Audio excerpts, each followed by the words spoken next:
Hello दोस्तों, मैं हरिवंश स्वागत करता हूं आप सभी का हमारे यूट्यूब चैनल घर का स्कूल पर। आइए आज हम आपको पढ़ाने जा रहे हैं आव्यूह। आव्यूह बोले तो मैट्रिक्स। मैट्रिक्स आपका एकेडमिक लेवल पे तो आता ही है, साथ में एक कॉम्पिटिटिव एग्जाम के लिए बहुत महत्वपूर्ण है। ये एयरफोर्स, नेवी और एनडीए में इसका एक क्वेश्चन तो आपको जरूर देखने को मिलता है। तो आइए पहले हम बताते हैं आव्यूह को हम प्रदर्शित कैसे करते हैं, इसे लिखते कैसे हैं। तो आइए देखते हैं। आव्यूह को आप हमेशा बड़े कोष्ठक में ही लिखेंगे। आव्यूह को आप हमेशा बड़े कोष्ठक में लिखेंगे, कुछ भी लिखें उसमें ये। तो इसे आप छोटे कोष्ठक में कभी ना लिखें। अगर आप छोटे कोष्ठक में लिखते हैं तो आपका क्वेश्चन गलत माना जाएगा। इसे आप हमेशा कैपिटल लेटर से ही प्रदर्शित करें। इसके अंदर जो आप अवयव लिखते हैं एलिमेंट, उसे हमेशा स्मॉल लेटर में लिखें। ये आपका आव्यूह के नियम होते हैं। अब इसमें आपको सबसे पहले निकालनी पड़ती है आव्यूह की कोटि क्या है। आपको सबसे पहले क्वेश्चन अगर आप प्रश्नावली खोलेंगे तो देखने को मिलेगा कि आव्यूह की कोटि बताइए। तो आव्यूह की कोटि निकालना हम आपको बताते हैं। आइए देखते हैं। ये आपकी जो ऊर्ध्वाधर लाइन होती है ये आपकी कहलाते हैं स्तंभ, और जो आपकी क्षैतिज लाइन होती हैं वो आपकी कहलाती हैं पंक्तियाँ। आपको देखना है पहले आपके में कितनी पंक्ति हैं। पंक्ति देखिए आप, एक और दो, आपके में पंक्ति दो हैं। फिर आपको देखना है आपके में स्तंभ कितने हैं, तो स्तंभ भी आपके पास दो हैं। तो आपकी जो कोटि होती है, कोटि होती है आपकी पंक्ति गुणा स्तंभ। देखिए आपकी पंक्तियाँ आपके पास दो हैं और स्तंभ भी आपके पास दो हैं। तो इस आव्यूह की आपकी कोटि होगी 2 गुणा 2 की कोटि आव्यूह की होगी। अब आइए आव्यूह को बताते हैं। आप बताते हैं कि आव्यूह कितने प्रकार के होते हैं और कौन कौन से आव्यूह होते हैं। आपका पहला आव्यूह होता है स्तंभ आव्यूह।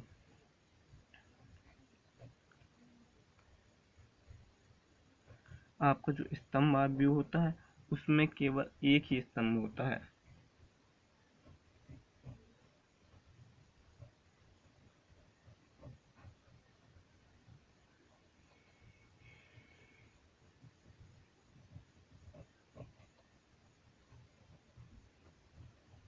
इसमें आपका केवल एक ही स्तंभ होता है।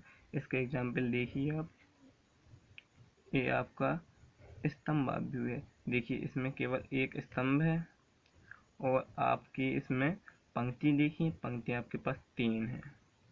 तो इस आव्यूह की कोटि होगी, जो कोटि होगी आपकी 3 गुणा 1 की कोटि होगी। अब आपका स्तंभ आव्यूह के बाद आता है क्षैतिज आव्यूह, जिसे आप पंक्ति आव्यूह भी कहते हैं। क्षैतिज या पंक्ति आव्यूह।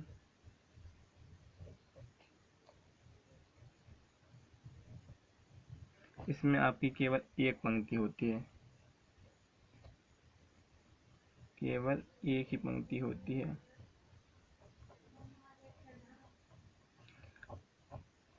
देखिए इसका एग्जाम्पल देखिए आप, इसका आप एग्जाम्पल देखिए। इसका एग्जाम्पल होगा आपका, ये आपका पंक्ति आव्यूह का एग्जाम्पल होगा। इसमें देखिए आप पंक्ति आपके पास सिर्फ एक है।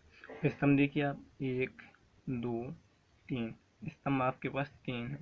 तो इस आव्यूह की कोटि होगी 1 गुणा 3 की इसकी कोटि होगी। इसके बाद आपका आता है वर्ग आव्यूह।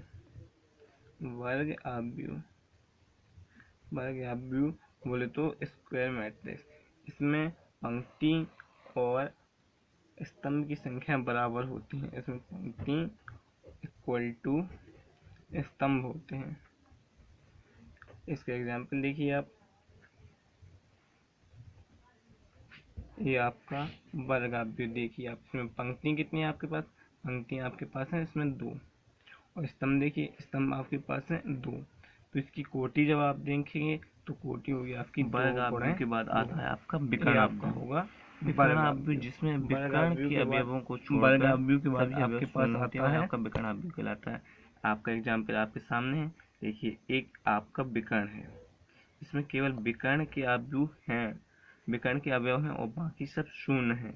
देखिए आप, तो इसे कहते हैं आप विकर्ण अवयव। इसकी आप कोटि देखिए, इसमें आपकी पंक्तियाँ 3 हैं और स्तंभ भी आपके पास 3 है। तो देखिए आपके पास इसकी कोटि होगी 3 गुणा 3 की कोटि होगी। अब इसके बाद आता है आपका अधिशाव्यु स्केलर मैट्रिक्स।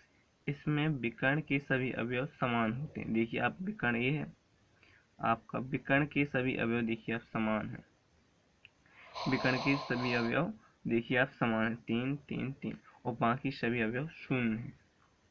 ये आपका अधिशाव्यु होते। अगर आप इसकी कोटि देखते हैं तो इसकी कोटि देखिए, इसकी कोटि देखिए तो आपके पास पंक्तियां 3 है और आपके पास स्तंभ भी 3 है। तो आपकी कोटि हो जाएगी 3 गुणा 3।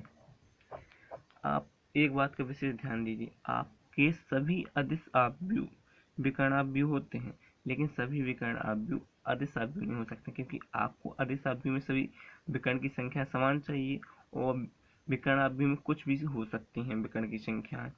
आप इसके बाद आता है आपका तत्समक अवयव, जिसे आप इकाई अवयव भी कहते हैं। इसमें विकर्ण के सभी अवयव एक होते हैं।